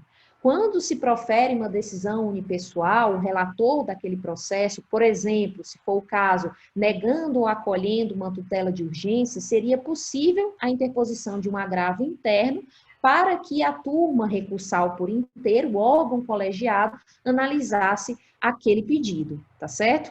Isso, felizmente, pelo menos a gente tem um consenso aí, tanto da doutrina que formou o Fórum Permanente de Processualistas Civis, quanto do FONAGE, sobre a possibilidade, né, de agravo interno para a turma recursal, que deve ser interposto no prazo de 5 dias, tá? Além do agravo interno, nós temos também, no âmbito agora dos tribunais superiores, o questionamento sobre o recurso especial e o recurso extraordinário. O recurso especial, ele não é cabível no âmbito dos juizados especiais, porque a Constituição, ao tratar da competência do STJ, ela mencionou que há possibilidade de recurso especial ao STJ contra decisão de tribunal. E a turma recursal não é um tribunal. Ela é um órgão formado por juízes de primeiro grau e não tem a natureza jurídica de tribunal. Por isso, não cabe recurso especial ao STJ contra a decisão proferida no âmbito dos juizados especiais. Por outro lado, se houver ofensa direta à Constituição Federal, seria possível a interposição de recurso extraordinário, o que é bem raro de acontecer, considerando que as questões envolvendo juizados especiais, dificilmente há uma ofensa, né, direta à Constituição. Às vezes há uma ofensa reflexa ou indireta, mas é muito difícil, até por uma questão de pré-questionamento, a possibilidade de apresentar recurso extraordinário no âmbito do STF em razão de decisão da turma recursal. Nós temos 2 enunciados do FONAGE sobre juízo de admissibilidade quanto ao recurso extraordinário. O primeiro deles, o 84, considera que compete ao presidente da turma recursal fazer esse juízo de admissibilidade, e aqui é igual ao CPC de 2015. A gente até tentou, né, o legislador tentou fazer uma mudança em relação ao CPC atual, em que o recurso inominado, ou melhor, o recurso extraordinário e o recurso especial, eles também, tal como a apelação, só teriam um juízo de admissibilidade feito pelo tribunal, pelo órgão julgador, pelo STJ, pelo STF. Porém, durante o período de vacatio legis, houve uma alteração e se voltou ao que era, ou seja, tanto o recurso especial quanto o extraordinário tem duplo juízo de admissibilidade. A diferença foi só em relação à apelação, que deixou de ter duplo juízo de admissibilidade e passou a ter juízo de admissibilidade exclusivamente pelo tribunal, tá? Outra possibilidade de impugnação de decisões proferidas no âmbito dos juizados especiais está relacionado à reclamação, ao instituto da reclamação. Antes, né, até 2016, a reclamação era apresentada e julgada no âmbito do STJ. Porém, veio o STJ com a resolução 03 de 2016, que eu coloquei para vocês aí, tirei até um padrinho do Dizer o Direito, que considera, né, que modificou, na verdade, a competência para análise da reclamação. A reclamação, para fazer valer as decisões, os precedentes, ela antes era julgada pelo STJ e passou a ser julgada pelo Tribunal de Justiça. Isso foi através de uma mera resolução do STJ para alterar essa regra de competência. Essa resolução, o artigo 1º, considerou que cabe às câmaras reunidas das seções especializadas dos tribunais julgar as reclamações contra as decisões da turma recursal, bem como para garantir a observância desses precedentes. A doutrina considera que essa resolução ela contraria diretamente o artigo 988, parágrafo 1º do CPC de 2015, porque ele diz o seguinte, esse dispositivo, que a reclamação pode ser proposta perante qualquer tribunal e o seu julgamento compete ao órgão jurisdicional cuja competência se busca preservar ou cuja autoridade se pretenda garantir.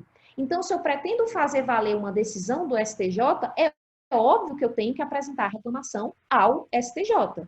Nesse caso, a reclamação, embora trate de temática que seria em tese de competência do STJ, vai ser julgada pelo Tribunal de Justiça. E aí, depois dessa resolução, se instaurou uma briga de egos aí, em que os juízes dos tribunais, os desembargadores, não estão analisando as reclamações, porque consideram que essa resolução é inconstitucional. Em contrapartida, o STJ considera que a resolução é válida e também não analisa a reclamação, porque entende que é do Tribunal de Justiça. Essas críticas em relação à constitucionalidade, né, e é por boa parte da doutrina, parte, além da ideia prevista no 988, parágrafo 1º, também no artigo 125 da Constituição Federal, que diz em seu parágrafo 1º que a competência dos tribunais será definida na Constituição do Estado e não através de uma mera resolução do STJ. Então, por conta desse questionamento, dessa celeuma e dessa possibilidade de inconstitucionalidade, os tribunais não estão acolhendo as reclamações. Eu trouxe 2 julgados aqui para vocês, de 2 tribunais diferentes, tanto o TJ de Minas quanto o TJ da Paraíba, que temos, né, um paraibano aqui na turma, que decidem no sentido de não receber a reclamação. E isso até foi veiculado no Conju, uma notícia bem recente que eu colei para vocês aí, de 23 de janeiro de 2020, as cortes estaduais, contrariando a resolução do STJ, considerando que essa resolução é inconstitucional, estão se negando a receber as reclamações. O TJ de Minas faz referência, né, a essa resolução como inconstitucional, porque também o artigo 105, inciso 1, a linha F da Constituição Federal estabelece que a competência é do STJ para fazer valer as suas próprias decisões, então o STJ não pode transferir essa competência para o Tribunal de Justiça, e o Tribunal de Justiça da Paraíba, por sua vez, ele esclarece, né, que como o Superior Tribunal de Justiça ele não tem competência legislativa para ampliar a previsão na Constituição Estadual, essa resolução não pode ser cumprida. Sobra para quem? Para o pobre do advogado, do defensor público, e as partes acabam saindo prejudicadas por conta dessa contrariedade. Mas há outras decisões de outros tribunais no mesmo sentido. Essa que eu trouxe para vocês, essas duas aqui, embora os processos sejam de 2018, 2019, são decisões bem recentes, agora 2019 e 2020. Então, me parece que essa celeuma ainda vai continuar até que se decida pela inconstitucionalidade ou constitucionalidade dessa norma, tá? No âmbito dos juizados especiais da Fazenda Pública e dos juizados especiais federais, nós temos o agravo e o recurso inominado. O agravo, nesse caso, é expressamente previsto contra as decisões que, eventualmente, né, gerem dano de difícil ou de incerta reparação, porque há uma previsão expressa, diferente da Lei 9.009. Então, nesse caso, nem precisaria dessa resolução, ou melhor, né, desse enunciado 60 do TJ de São Paulo, que permite agravo de instrumento na Lei 9.099, porque a própria legislação já traz a previsão expressa de agravo nessas hipóteses. Eu coloquei para vocês aqui só onde está previsto, tá? Mas as duas, né, tanto o artigo 3º da 12.152 quanto o artigo 4º da 10.259, eles trazem previsões semelhantes. O juiz poderá, tanto de ofício quanto a requerimento das partes, há quem critique esse de ofício por violar a ideia de que o juiz precisa ser imparcial e precisa ser provocado. Então, há críticas sobre esse dispositivo, mas, caindo em provas, marquem tranquilamente que, de ofício a requerimento, o juiz pode deferir quaisquer providências cautelares ou antecipatória para evitar dano de difícil ou incerta reparação, e, nessa hipótese, contra essa decisão, cabe agravo, diferentemente da Lei 9.099. E, igualmente, cabe o recurso inominado, porém com uma diferença em relação à apelação. Na apelação, nós temos o reexame necessário, ou também chamado de duplo grau de jurisdição obrigatório, que nada mais é do que uma condição de eficácia da sentença. Na hipótese de litígios envolvendo, né, a fazenda pública ou algum órgão, empresa pública, né, ou uma autarquia federal, não há reexame necessário nesse tipo de demanda.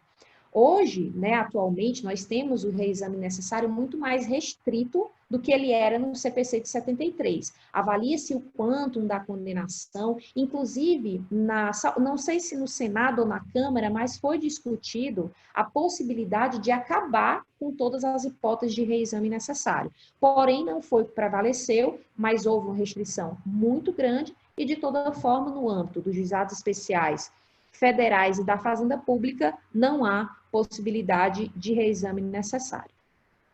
A reclamação, no âmbito dos juizados especiais federais e da Fazenda Pública, ela não é cabível. Então, não há aquela discussão que a gente falou anteriormente. Mas por que ela não é cabível? Porque há um instrumento específico para uniformizar as decisões. Então, não há possibilidade, porque há um instrumento, né, há um remédio expresso na lei, que é o pedido de uniformização, e que substituiria, em tese, a reclamação. Então, reclamação cabe nos juizados especiais com base na Lei 9.099, porém, se tratando de juizado especial da Fazenda Pública ou juizado especial federal, não é cabível o ajuizamento da reclamação, tá certo? Só tomem cuidado aqui nessa resolução que eu mencionei aqui para vocês, porque é a resolução que trata da reclamação e que foi alterada, só porque o julgado é mais antigo, mas essa resolução aqui que foi alterada em 2016, tá certo? Partindo agora para a parte de execução, para a gente chegar ao final, né, do rito dos juizados especiais, nós temos tanto a execução de título judicial, quanto a execução de título extrajudicial. A nomenclatura, vocês vão até achar estranho, mas o CPC de 2015 utiliza cumprimento de sentença, impugnação, mas aqui nos juizados, embora seja uma execução de sentença, ou seja, um cumprimento de sentença, uma execução de título judicial, ainda se utiliza a nomenclatura embargos. Então, não confundam. embargos aqui, quando eu mencionar na execução de título judicial, ele faz, às vezes, da impugnação ao cumprimento de sentença.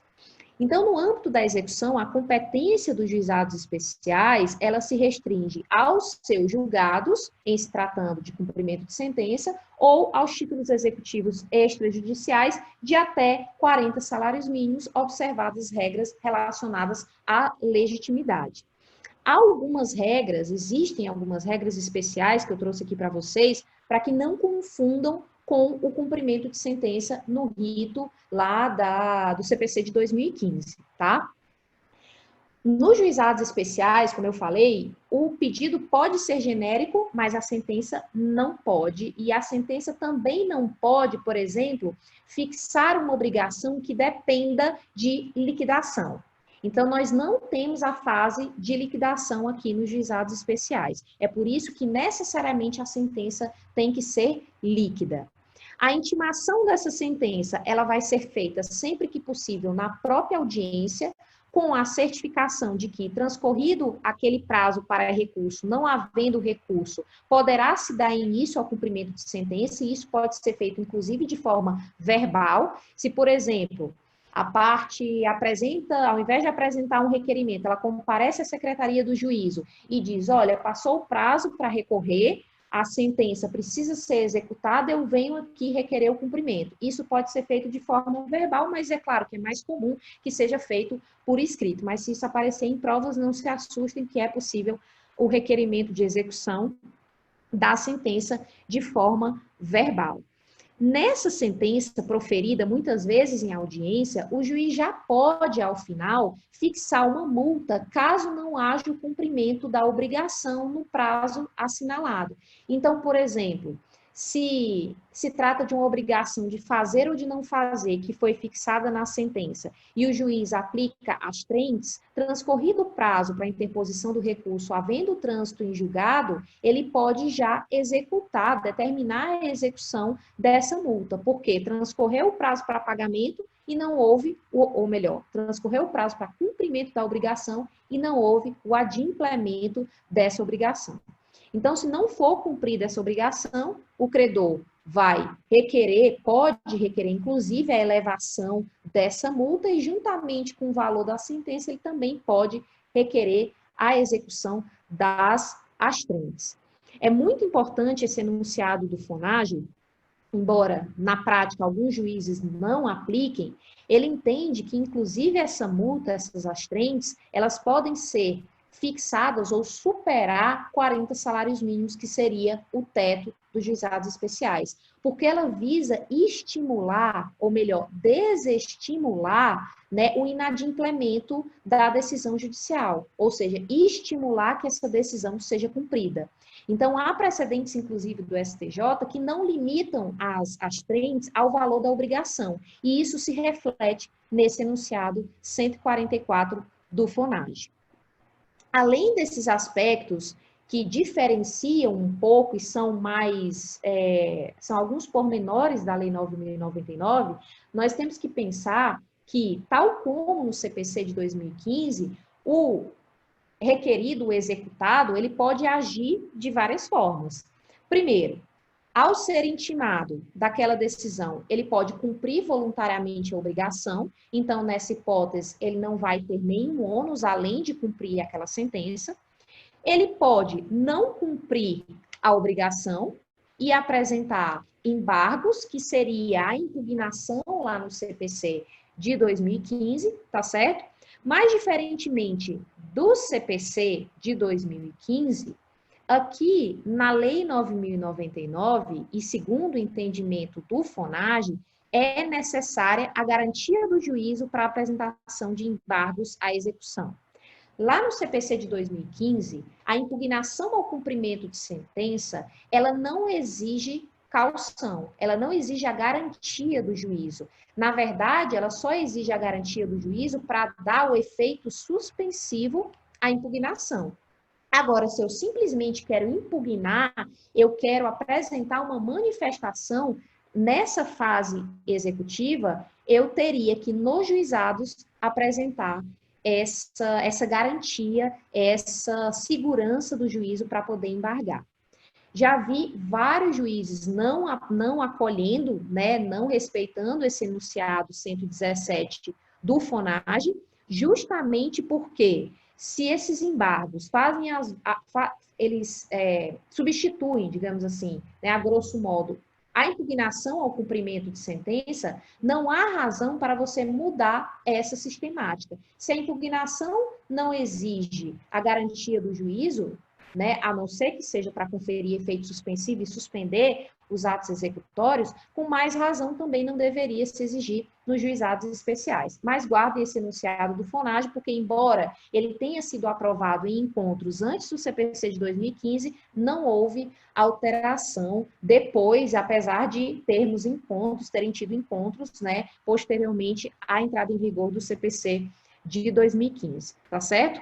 Embora, né, exista esse enunciado do FONAGE, tem decisões em sentido contrário, tem decisões também seguindo o enunciado do FONAGE, e qual é a problemática que eu vejo, principalmente em relação a 9.099. Se a gente pensar, por exemplo, na execução fiscal, os embargos lá na execução fiscal, eles precisam da garantia do juízo. Está expressamente na lei de execução fiscal.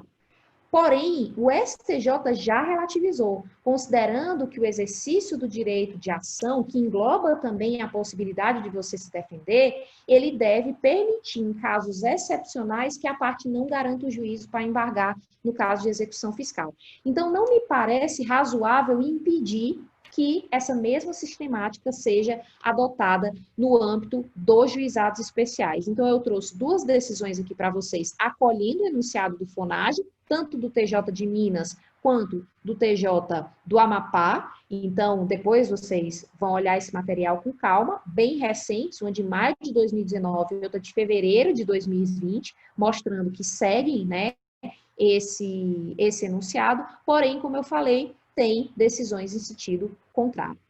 Uma outra problemática que a gente visualiza a partir dessa diferença, né, de sistematização é em relação ao termo inicial da apresentação desses embargos. Por quê?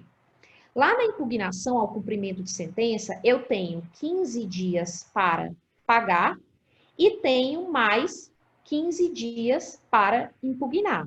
Então, até impugnação, eu tenho aí 30 dias. E eu tenho intimação para impugnação.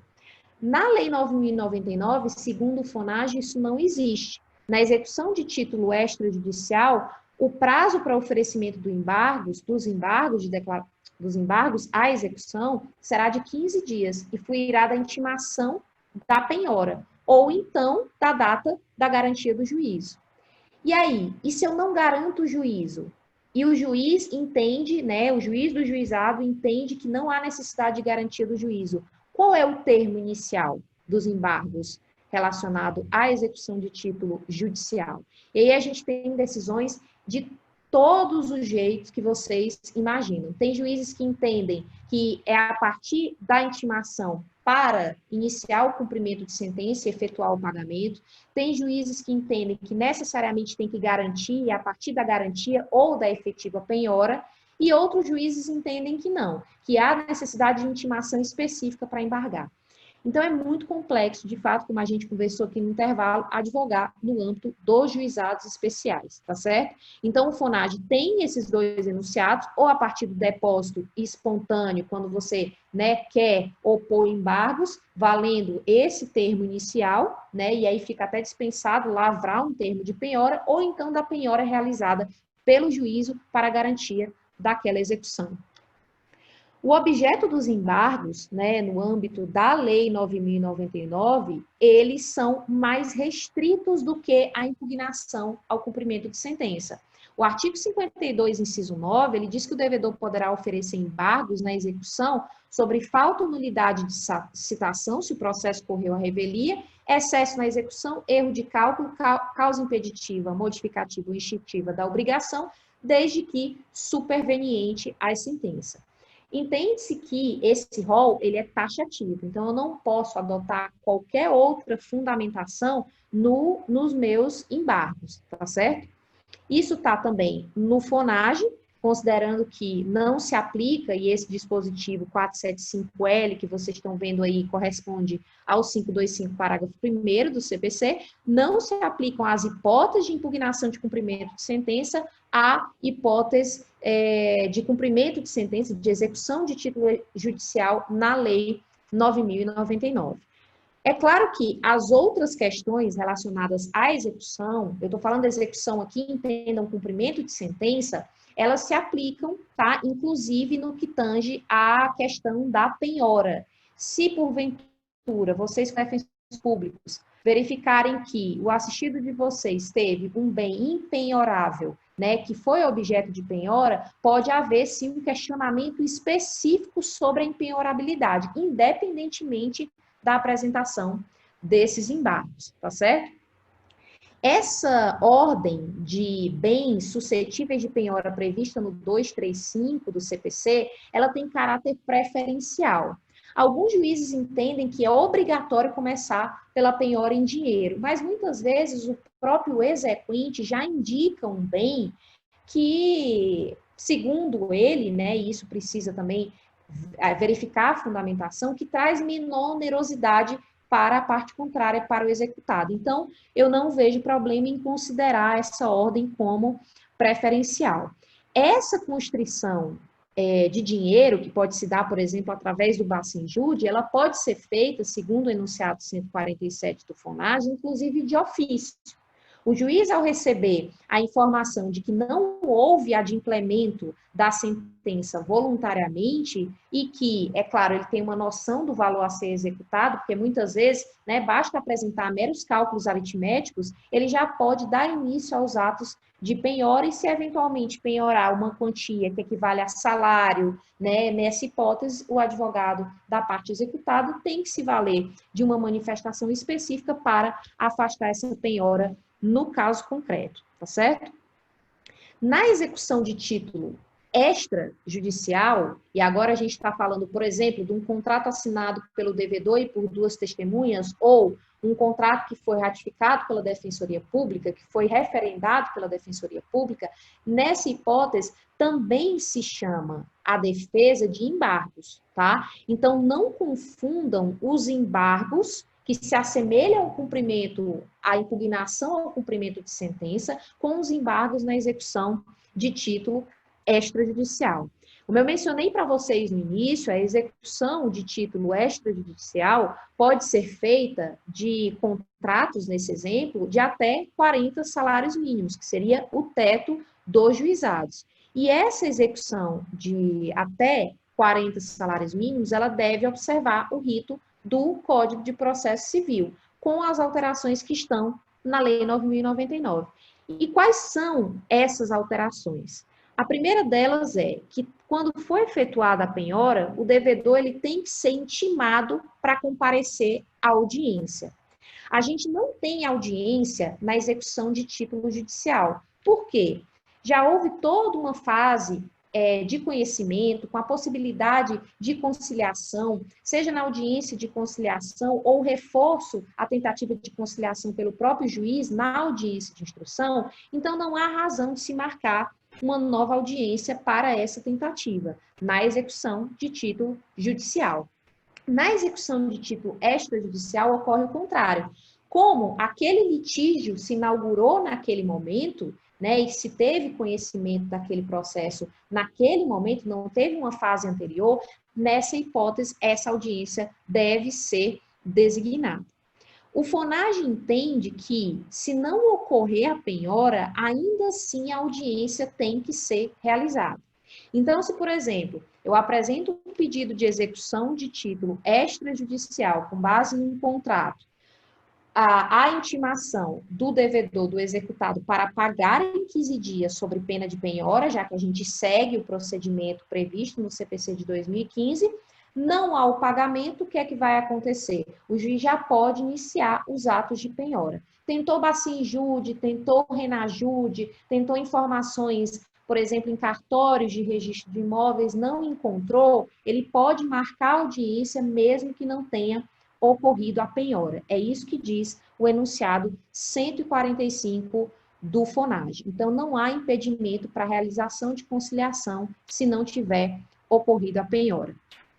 Nessa audiência, será buscado, como diz o parágrafo 2º, todos os meios para se resolver o litígio, inclusive com a possibilidade de parcelamento e a imediata liquidação, se for oferecido, por exemplo, um carro pelo devedor. Já se tenta fazer a própria adjudicação na audiência. A defesa do executado na execução de título extrajudicial, ela deve ser feita na própria audiência. É por isso que ela é necessária, é por isso que se marca, independentemente da penhora. Então, se não for apresentados embargos, ou se eles forem apresentados mais julgados procedentes, qualquer das partes pode transformar, por exemplo, a penhora em ativo financeiro a ser transferido para a parte que foi vencedora nessa demanda. No caso de apresentada a petição requerendo a execução de título extrajudicial, não ocorrendo a localização de bens e em nenhuma hipótese o exequente apresenta bens suscetíveis de penhora, nesse caso o processo vai ser extinto, claro, a tentativa de localização pelos meios que eu mencionei para vocês, através de ofícios, mas nessa hipótese, o processo, ao contrário do CPC de 2015, não vai ser suspenso, para que, posteriormente à suspensão, transcorrido o prazo de 1 ano, seja deflagrado o prazo da prescrição intercorrente. Isso não ocorre aqui na Lei 9.099. Se não forem localizados bens, foi designada a audiência, não houve acordo e não há nenhum bem que foi apresentado, seja pelo executado ou indicado a penhora pelo exequente, o processo será extinto e todo esse procedimento, né, será entregue para o autor, caso ele encontre, desde que não tenha prescrito a execução, que prescreve no mesmo prazo de prescrição da ação, segundo o entendimento simulado do STF, pode ajuizar, né, ajuizar não, na verdade, pedir a reabertura, digamos assim, porque apesar da extinção, na verdade, não vai ter um novo processo. Esse processo vai ser vinculado, esse pedido vai ser vinculado a esse processo anterior. Se passou 2, 3 anos, encontrou um veículo em nome do executado, pode, sim, requerer novamente a instauração dessa fase executiva. Aqui eu indiquei para vocês, né, que há outros meios coercitivos para forçar o adimplemento da obrigação, como, por exemplo, a inclusão, né, do nome do executado, né, ou, no caso da execução de título judicial, da sentença, né, o protesto da sentença, ou a inclusão do nome do executado em SPC e Serasa. Isso foi uma novidade trazida expressamente no CPC, que o enunciado 76 do FONAGE acolheu. É um meio relativamente efetivo, mas para aqueles devedores contumazes é praticamente uma cosquinha, porque não faz muita diferença para quem já tem um rol gigantesco de negativações ter mais uma restrição. Mas, de toda forma, existem esses meios coercitivos para se tentar, né, efetivamente permitir o pagamento daquela obrigação, seja na execução de título judicial ou na execução de título extrajudicial. Bem, pessoal, esses foram os temas que eu escolhi para tratar com vocês no âmbito dos juizados. É uma temática que, apesar da pouca incidência nas provas de defensoria pública, deve ser observada, porque as questões são essencialmente letra da lei ou enunciado do FONAGE. Então, vocês ganham, né? Um ponto é preciosíssimo para uma prova, principalmente objetiva. Então, vocês ganham muito com isso, e a gente tentou fazer um comparativo com o CPC para que vocês não caiam em peguinhas, tá? Sugiro que todo o material seja olhado de forma pormenorizada, até porque a gente não consegue, eu também não vou ler aqui os dispositivos, não vou ler todos os julgados para vocês, vocês conseguem ter acesso a esse material, eu vou encaminhar, e vocês deem uma olhada, né, quando possível, resolvam as questões que eu indiquei no material extra e, principalmente, olhem com um olhar muito crítico para os juizados especiais, por conta da insegurança jurídica, tanto gerada pelo FONAGE, quanto pelos próprios juízes, que ora observam o FONAGE, ora observam o CPC de 2015, ora fazem a própria legislação, o que me parece demasiadamente inadequado, tá certo? Finalizo aqui essa nossa aula com vocês, com um trecho do livro do professor Marcelo Semer, que, embora tenha a ver com processo penal, né, e direito penal, porque ele conta a história de vários casos, né, vários processos criminais em que ele se deparou durante, acho que mais de 20 anos de magistratura, especificamente em área criminal, mas eu acho que vale para todo tipo de processo. A gente não pode ver o processo, né, como algo material, sem vida. Existem pessoas por detrás dos processos. Então, ele diz que com o tempo e a maturidade, é capaz de transformar os momentos mais complexos e intensos em hábitos. E a tendência do juiz e do defensor público e do promotor de justiça é se acostumar a produzir. Para bater meta, seja do CNJ, meta estipulada pela Defensoria Pública internamente, meta estipulada pelo CNMP. Então, por conta dessa situação, há uma necessidade incontestável, segundo ele, cada vez mais aflitiva, de derrubar essas pilhas de processo. E aí ele finaliza dizendo que há muito mais a ser visto em uma sentença do que apenas os papéis que se sucedem nas autuações que se avolumam involuntariamente os processos. E para vocês, eu transfiro, né, essa frase, que há muito mais a ser visto nas pessoas, nos assistidos da Defensoria Pública, do que aquele problema que aparentemente vai ser resolvido naquele processo.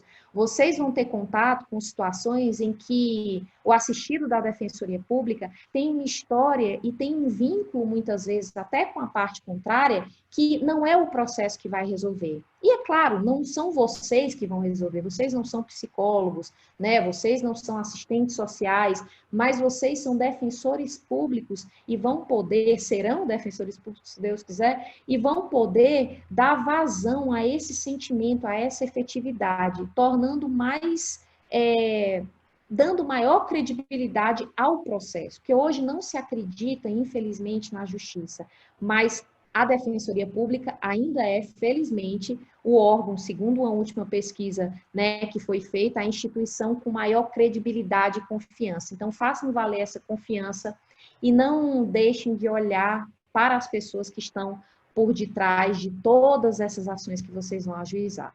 Deixo aqui meu abraço e até a próxima.